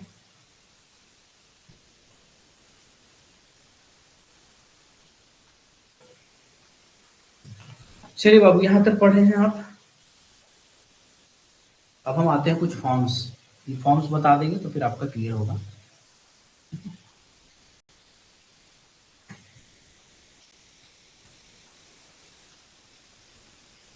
देखिए, भले आप 25 क्वेश्चन 30 क्वेश्चन कीजिए, लेकिन आपके लिए बहुत इंपॉर्टेंट है। देखो बहुत सारे फॉर्म्स हैं, बहुत सारे फॉर्म्स हैं जिसको हम लोग इस्तेमाल करते हैं, ठीक है, जिसको हम लोग इस्तेमाल करते हैं। टोटल 17 फॉर्म्स है, टोटल 17 फॉर्म्स है माइंस एक्ट रूल में, है ना, एक्ट बोलो चाहे रूल बोलो, इसमें टोटल 17 फॉर्म्स है। कौन कौन से फॉर्म्स है? तो ए से स्टार्ट करते हैं, ए है, ठीक है, इसके बाद बी है, इसके बाद फिर आपका सी नहीं है, सी हट चुका है बाबू, याद रखिएगा। इसका सीधा डी है, ठीक है, डी है, डी के बाद सीधा फिर ई है, फॉर्म ई है, ई के बाद फिर एफ नहीं है, जी नहीं है, एच नहीं है, आई नहीं है, फिर सीधा जे है, जे के बाद फिर के है, के के बाद एल है ना, एल के बाद तो फिर सीक्वेंस में चालू एम है, फिर एन है, फिर आपका एम एन के बाद ओ है ना, फिर पी है, फिर क्यू है, फिर आपका पी, पी के बाद सॉरी पी के बाद फिर पी वन है, पी के बाद पी वन है, ये पी वन है, पी के बाद आपका पी वन है, फिर आपका क्यू है ना, फिर आपका पी के बाद क्यू, फिर आर है, फिर आपका एस है, फिर टी है, ठीक है, फिर आपका फॉर्म यू है, फिर आपका यू है, तो आपका फॉर्म यू है। ओके, अब एक एक करके हम सबके बारे में हल्का सा बताते हैं, शॉर्ट में बताते हैं। ये सब आपके लिए बहुत इंपॉर्टेंट है, इसलिए रिवीजन करा दे रहे हैं बाबू। एक बार रिवीजन कर लोगे दनादन क्वेश्चन बनेगा। और ये वाला हल्के में ले रहो, ये किताब की आएगा ना मार्केट में, क्वेश्चन सॉल्व करना, मैं आपको पीडीएफ डाल दूंगा, क्वेश्चन सॉल्व करना, ठीक है। सबसे पहले फॉर्म ए क्या होता है भैया? जो इम्प्लॉय होते हैं ना, इम्प्लॉय, ठीक है, इम्प्लॉय का रजिस्टर होता है इसमें, रजिस्टर। इसमें क्या होता है? इम्प्लॉय का पूरा नाम लिखा रहता है, भाई नाम क्या है, बाप का नाम क्या है, कितना एज है, कितना कहाँ घर है, कहाँ गांव है, इसके बारे में लिखा रहता है, बेसिक डिटेल रहता है इम्प्लॉय का, ठीक है। इसके बाद आता है फॉर्म बी। फॉर्म बी क्या होता है? फॉर्म बी होता है वेज रजिस्टर। क्या होता है? फॉर्म बी होता है वेज रजिस्टर। वेज रजिस्टर क्या होता है? एक तो फॉर्मेट होता है, उसमें लिखा रहता है कि भाई अगर ये माइनिंग सरदार है तो इसका बेसिक पे इतना देना है, इसका टीए इतना देना है, कंपनी के हिसाब से अभी डीए का ये रेट चल रहा है, अभी इसका जो आपका संडे हॉलीडे का चार्जेस है वो इस हिसाब से चल रहा है, तो इसमें लिखा रहता है, इसको बोलते हैं वेज रजिस्टर। माने हिसाब किताब देखते हैं हम एक तरह से कि कितना किसका किसका नियम कानून है ना, किसको कितना पैसा देना, उस हिसाब से वेज रजिस्टर रहता है, ठीक है। इसको बोलते हैं फॉर्म डी। इसके बाद होता है फॉर्म डी। फॉर्म डी में क्या कहते हैं? हम हाजिरी लगाते हैं। हाजिरी लगाते हैं मतलब अटेंडेंस रजिस्टर है आपका। क्या है ये? अटेंडेंस रजिस्टर है। कहाँ पे यूज होता है? चाहे अंडरग्राउंड हो, चाहे ओपन कास्ट हो, चाहे सरफेस हो, ये सभी जगह पे यूज होता है बाबू। 2020 से पहले फॉर्म अलग हुआ करते थे, 2020 के बाद बदल गए हैं, तो याद रखिएगा हाजिरी रजिस्टर, चाहे अंडरग्राउंड हो, चाहे ओपन कास्ट हो, चाहे सरफेस हो, कहीं का भी हो, हाजिरी रजिस्टर सिर्फ एक है, जो कि है फॉर्म डी। इसके बाद आता है फॉर्म ई। फॉर्म ई में क्या होता है? फॉर्म ई में बेसिकली आपका एक रजिस्टर होता है, इसमें लिखा जाता है, इसमें क्या लिखा जाता है? इसमें लिखा जाता है कि आप कब रेस्ट लिए थे, आप कितना छुट्टी लिए हैं, आपका छुट्टी के साथ वेजेज मतलब कि ईएल कितना कितना है, कितना बना नहीं बना, ये सब चीजों के बारे में लिखा रहता है, ठीक है। मतलब आपका हिसाब रहता है इसमें कि भाई आप कितना लिए। हर आदमी का एक तो अलग पन्ना रहता है, वो पन्ना में लिखा रहता है, हर महीना वो पन्ना अपडेट रहता है, अपडेट होते रहता है, ठीक है। इसके बाद आपका आता है फॉर्म जे। फॉर्म जे के बारे में मैं आपको बता ही चुका था। जब कभी रिपोर्टेबल इंजरी होता है, रिपोर्टेबल इंजरी होता है बाबू, रिपोर्टेबल इंजरी होता है, ठीक है, तो उस केस में हम लोग फॉर्म जे में इसका रिपोर्ट करते हैं। तो हम आपको बताया था ना, आरजे क्वार्टर पी के टल्ली है, तो आरजे क्या करता है? क्वार्टर पीता है। क्या पीता भाई? क्वार्टर पीता है ना। तो क्वार्टर मतलब कि आरजे जो नहीं, रिपोर्टेबल इंजरी जो होता है वो हमको क्वार्टरली भेजना है। रिपोर्टेबल इंजरी का जो डिटेल होता है हमको क्वार्टरली भेजना पड़ता है। फिर हमारा आता है एम के, मोहनदास करमचंद गांधी वाला, ठीक है। तो यानी कि जो माइनर्स इंजरी होता है, माइनर इंजरी होता है, उसको हम लोग किस में भेजते हैं? फॉर्म के में भेजते हैं। और ये कब भेजते हैं? एनुअली भेजते हैं, साल में एक बार भेजते हैं, 20 जनवरी या उससे पहले, ठीक है, 20 जनवरी या उससे पहले हमको भेजना पड़ता है, ठीक है। इसके बाद हो गया आपका आई हो गया, जे हो गया, फिर के भी हो गया, फिर एल आते हैं, ठीक है। एल मतलब क्या है? एल मतलब है information regarding leave with wages. Information regarding, ठीक है, information regarding leave with wages, यानी ईएल के बारे में बताता है कि भाई ईएल में कितना पैसा मिलेगा, कंपनी का क्या नियम कानून है ईएल को लेने का, ईएल इस्तेमाल करने का क्या नियम कानून है, क्लेम करने का क्या नियम, मतलब ये नियम कानून वाला किताब है, ठीक है। तो ये होता है आपका फॉर्म एल। इसके बाद हमारा एम से जो स्टार्ट होता है ना, मेडिकल स्टार्ट हो जाता है एम से। एम से मतलब मेडिकल जांच कराएं, फिर से मेडिकल जांच का रिपोर्ट आया, फिर उसका रिपोर्ट लिए, फिर से रिपोर्ट आया, उसका स्टैंडर्ड है, मतलब मेडिकल वाला, माने डॉक्टरी जांच वांच का एम से स्टार्ट होता है, ठीक है। तो एम का मतलब होता है जब पहली बार नोटिस आता है ना हमको, जिसको हम बोलते हैं इनिशियल नोटिस। क्या बोलते हैं इसको? इनिशियल नोटिस बोलते हैं, ठीक है। तो इनिशियल जो नोटिस आता है हमारा किसके लिए भाई? चाहे आईएमई हो, चाहे हमारा पीएमई हो, हमारा जो पहला नोटिस आता है वो फॉर्म एम में आता है। फॉर्म किस में आता है? फॉर्म एम में आता है। इसके बाद हमारा जो दूसरा नोटिस आता है वो फॉर्म एन में आता है। अगर मान लीजिए एक बार नोटिस आया, हमने ध्यान नहीं दिया, तो हमको सेकेंड नोटिस आएगा, सेकेंड नोटिस आएगा जो कि फाइनल नोटिस रहेगा, ठीक है ना, आईएमई पीएमई के लिए। इसके बाद मान के चलिए कि हमने जांच करा लिया, चाहे पहला बार नोटिस आया और हम चले गए जांच कराने, मेडिकल जांच, या दूसरा बार नोटिस आया और हम चले गए जांच कराने। अब जांच कराएंगे तो डॉक्टर एक तो रिपोर्ट देगा ना जी, कि हाँ लीजिए ये आपका जांच का रिपोर्ट है ना, आपको शुगर है, बीपी है, आप मरने वाले, तो बताएगा डॉक्टर, तो वो आपका फॉर्म ओ में बताया जाएगा, ठीक है। इसके बाद आते हैं फॉर्म पी। देखो ये क्या है ना, ये एक मेडिकल स्टैंडर्ड ऑफ फिटनेस है, मेडिकल स्टैंडर्ड ऑफ फिटनेस है, ठीक है, मेडिकल स्टैंडर्ड ऑफ फिटनेस। ये क्या होता है बाबू, जो माइंस में नौकरी करते हैं, जो बेसिकली इम्प्लॉय होते हैं कंपनी में, कंपनी में इम्प्लॉय होते हैं, उनका एक अलग स्टैंडर्ड होता है, और जो माइंस में इम्प्लॉय होते हैं ना, उनका एक अलग स्टैंडर्ड ऑफ फिटनेस होता है, ठीक है। स्टैंडर्ड ऑफ फिटनेस मतलब आंख का रोशनी इतना होना चाहिए, है ना, वजन इतना होना चाहिए, वो सब जो लिखा रहता है ना, इसको टीबी नहीं होना चाहिए, शुगर नहीं होना चाहिए, हार्ट रोट बीमारी नहीं होना चाहिए, इसका पी आपका पल्मोनरी फंक्शन टेस्ट ओके होना चाहिए, तो ये सब जो स्टैंडर्ड लिखा रहता है ये आपका पी और P1 में रहता है, ठीक है। इसके बाद आते हैं फॉर्म क्यू में, इसके बाद आते हैं हम फॉर्म क्यू में। फॉर्म क्यू में है तो मान के चलिए ऐसा है कि आपने मेडिकल जांच कराया, मेडिकल जांच में आपको अनफिट कर दिया कि ना ये आदमी अनफिट है, इसको हटाओ निकालो, तो भैया आपके पास अपील करने का एक तरीका होता है। तो फॉर्म क्यू क्या होता है, फॉर्म क्यू में आपने पहले अपील कर दिया, अपील करने के बाद फिर आपका मेडिकल जांच का नोटिस आता है, तो notice of re examination of medical, री मेडिकल एग्जामिनेशन का नोटिस आता है, ठीक है। ये किसके द्वारा आता है, बाय एपिलेट बोर्ड के द्वारा, ठीक है। एपिलेट बोर्ड, एपिलेट बोर्ड क्या होता है मैं बता रहा हूँ आपको।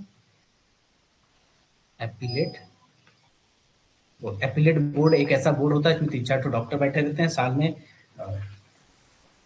3 बार या 4 बार ऐसे कुछ है ना, वो बैठता है और उसमें 3 तो डॉक्टर होते हैं कम से कम, और डॉक्टर का एक क्वालिफिकेशन होता है, डीजीएमएस का एक ऑफिसर होता है, वो आपका मेडिकल जांच करता है। अगर मान लीजिए आप किसी कंपनी में सेलेक्ट हुए, फॉर एग्जांपल एमसीएल में सेलेक्ट हुए, एमसीएल ने आपका मेडिकल जांच किया और कहा कि भाई आप अनफिट है, आप हमारे लिए फिट नहीं है, तो आप चाहते हैं कि नहीं यार हमसे हमारे साथ गलत हुआ, हम फिट है, हम बाहर जांच कराएं तो हम फिट है, तो आप क्या कर सकते हैं, आप अपील कर सकते हैं, ठीक है, अपीलेट मेडिकल बोर्ड के पास इसका एक फॉर्मेट होता है, उसमें अपील करेंगे, तो अपील करने के बाद फिर आपका एक मेडिकल जांच होगा, अपीलेट मेडिकल बोर्ड, जो कि डीजीएमएस कंडक्ट करता है, उसमें 3 तो अलग अलग डॉक्टर होते हैं, उसका एमसीएल से कोई लेना देना नहीं है, वहां पे जाके आपका मेडिकल जांच होगा, अगर वो फिट कर देता है तो फिर आपको डायरेक्ट कंपनी ज्वाइन ले लेगी, ठीक है।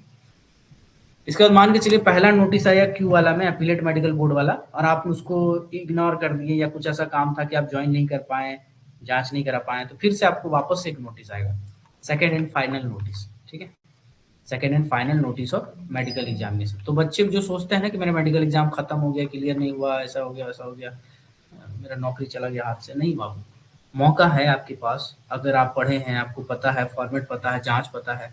मेरा ही एक दोस्त है जो अनफिट हो गया था किसी कंपनी में, मेरे पास आया, बताया कि भाई मेरे को अनफिट कर दिया है, तो मैंने उसका प्रॉब्लम देखा तो हाइपर टेंशन लिख के अनफिट किया था, बहुत बड़ा टेंशन नहीं होता, बहुत बड़ा दिक्कत नहीं होता वो, तो फिर उसको अपीलेट मेडिकल बोर्ड के पास अपील करने का हम तरीका बताएं, फिर वो अपील किया, अपील करने के बाद उसका मेडिकल जांच हुआ, है ना, थोड़ा दौड़ा उड़ा, 3 महीना समय मिला उसको, 3 महीना में खान पान थोड़ा ठीक किया, तो उसका मेडिकल जांच हुआ तो ओके हो गया, वो लड़का फिर नौकरी कर रहा है। तो बेसिकली कहने का मतलब ये है कि यार अगर मेडिकल एग्जाम में कभी छट जाते हो किसी कारण से, अगर वो कारण उतना बड़ा नहीं है तो फिर उसका सुधार किया जा सकता है। अब आप कहोगे कलर ब्लाइंडनेस है वो चेंज हो जाएगा, तो वो चेंज नहीं हो सकता है, या कोई बड़ी बीमारी है तो वो बदलाव नहीं हो सकता इतना कम टाइम में, क्योंकि आपको 5-6 महीने से ज्यादा का समय नहीं मिलता है फिर, ठीक है। ऑपरेशन ऑपरेशन कुछ चीजों को आप करा सकते हो, ठीक है। इसके बाद आता है फॉर्म एस, फॉर्म एस में जो अपीलेट मेडिकल बोर्ड होता है उसके द्वारा जो जांच होता है उसका रिपोर्ट आता है, ठीक है। और उसके बाद आता है फॉर्म टी, फॉर्म टी में क्या होता है, एनुअल नोटिस भेजते हैं, एनुअल रिटर्न भेजते हैं बेसिकली, ठीक है। ये कब भेजते हैं, 31 दिसंबर या उससे पहले, 31 दिसंबर या उससे पहले भेजते हैं, पूरा का पूरा जो मेडिकल जांच आप कर रहे हैं हर साल उसका एक रिकॉर्ड आपको भेजना पड़ता है। और फॉर्म यू जो है वो WI के द्वारा जो कॉन्ट्रावेंशन या जो इंस्पेक्शन किया जाता है वो इंस्पेक्शन में लिखा जाता है WI के द्वारा फॉर्म यू में। अब ये जितने भी फॉर्म्स मैंने बताए, अगर आप इसको अच्छे से पढ़ लिए होंगे, समझ लिए हैं, तो आपका ये जितने भी क्वेश्चन हैं वो बन जाएंगे बाबू। यहाँ पे जितने भी क्वेश्चन मैं हटा दूंगा ये सब, ठीक है, ये हटा के मैं आपको भेज देता हूँ, ठीक है। आपको इसको सॉल्व करना है, एक तो छोटा सा होमवर्क है, अगर आप कर पाओगे तो बहुत अच्छी बात है। अगले क्लास में मैं तो करा ही दूंगा, लेकिन एक होमवर्क भी है कि भाई अपना घर पे आप ट्राई करना। ये जो क्वेश्चन है ना, ये क्वेश्चन को आप बनाने की कोशिश करो। टेस्ट तो मैं आपको दूंगा ही, लेकिन ये जो क्वेश्चन मैं आपको दे रहा हूँ, ये क्वेश्चन तो लगभग आपके 80-82 क्वेश्चन है। आप ट्राई करना कि इसमें से कितने क्वेश्चन बनते हैं, ठीक है। और अगले क्लास में जब मैं आपको पूछूंगा तो आपको चैट में बताना है कि कितने क्वेश्चन आपके बने थे, ठीक है। ये क्वेश्चन देखना, बहुत अच्छे अच्छे क्वेश्चन, आप इस क्वेश्चन को स्क्रॉल करके पढ़ोगे ना तो उसमें बहुत सारे ऐसे क्वेश्चन होंगे ना जिसका आप बहुत हंस के जवाब दे दोगे कि यार ये क्या ही पूछ दिया, इतना आसान क्वेश्चन, लेकिन बाद में पता चलेगा उसका आंसर कुछ और ही था। तो आसान क्वेश्चन कभी कभी आसान लगते हैं लेकिन है नहीं। तो इसमें जो क्वेश्चन है उसमें से कुछ कुछ ऐसे क्वेश्चन जरूर हैं जो आपको लगेगा कि ये तो आप गलत बता रहे हैं, लेकिन मैं आपको अगले क्लास में बता दूंगा, ठीक है। तो अभी हम लोग जितना भी क्वेश्चन किए हैं ना, हर क्वेश्चन से 5-7 क्वेश्चन और बन सकते हैं। जितना भी टॉपिक मैंने अभी डिस्कस किया है, इनसे बहुत सारे क्वेश्चन और बन सकते हैं। तो अगले क्लास में हम लोग और क्वेश्चन को डिस्कस करेंगे। आज का टाइम थोड़ा कम था, इसकी वजह से हम लोग ज्यादा क्वेश्चन डिस्कस नहीं कर पाए। तो अगले क्लास में हम लोग और क्वेश्चन डिस्कस करेंगे,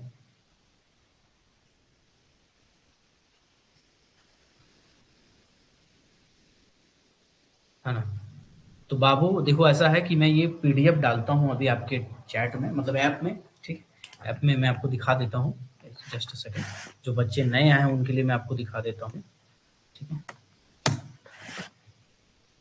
देखो, नॉन टेक के टीचर बहुत आपके वीडियो लेक्चर डालना चालू कर दिए हैं। अभी एक टीचर और हैं, वो भी आएंगे, वो भी रिकॉर्ड करके रखे हैं, पता नहीं कब डालेंगे वो। बात करता हूँ, आजकल मैं भी लेक्चर डलवाना चालू करता हूँ नॉन टेक वाला, ठीक है। आप नॉन टेक पे भी फोकस कीजिएगा बराबर से, ठीक है। देखो, ये जो mines act plus mines rule वाला फोल्डर है ना, इसमें आप जाके स्क्रॉल करके नीचे देखिएगा, यहाँ पे एमएमएलएस का एक एमसीक्यू क्वेश्चन मैंने डाला हुआ है, ठीक है। तो इस क्वेश्चन को आप कोशिश कीजिएगा बनाने का, पढ़ने का, है ना। ये बहुत अच्छा क्वेश्चन इसमें चुन चुन के डाला हुआ है। हालांकि मैं इसमें शॉर्ट लिस्ट कर रहा हूँ, कुछ क्वेश्चन और भी अच्छा डालूंगा, कुछ हटाऊंगा, रिप्लेस करूंगा। ये ड्राफ्ट कॉपी है, फिर भी इसको बनाने की कोशिश कीजिएगा। और इसी ऐप में, इसी वाले फोल्डर में मैं ये वाला जो एमसीक्यू है 80 क्वेश्चन का, वो मैं डालूंगा माइंस रूल वाला। ये 80 क्वेश्चन आप सॉल्व कीजिएगा और ईमानदारी से बाबू आंसर की से मैच कीजिएगा, ईमानदारी से। और हमको बताइएगा कि कितना क्वेश्चन आप बना पाए। अगले क्लास में जब मैं आपसे पूछूंगा स्टार्टिंग में, तो पहले आप अपना स्कोर बताइएगा, तो हमको पता चल पाएगा कि आप किस डायरेक्शन में जा रहे हैं, ठीक है। क्योंकि ये जो क्वेश्चंस है वो बहुत बेसिक लेवल के भी क्वेश्चन है, बहुत सारे सिली क्वेश्चंस है जिसमें आप सिली मिस्टेक करेंगे, है ना। चलिए,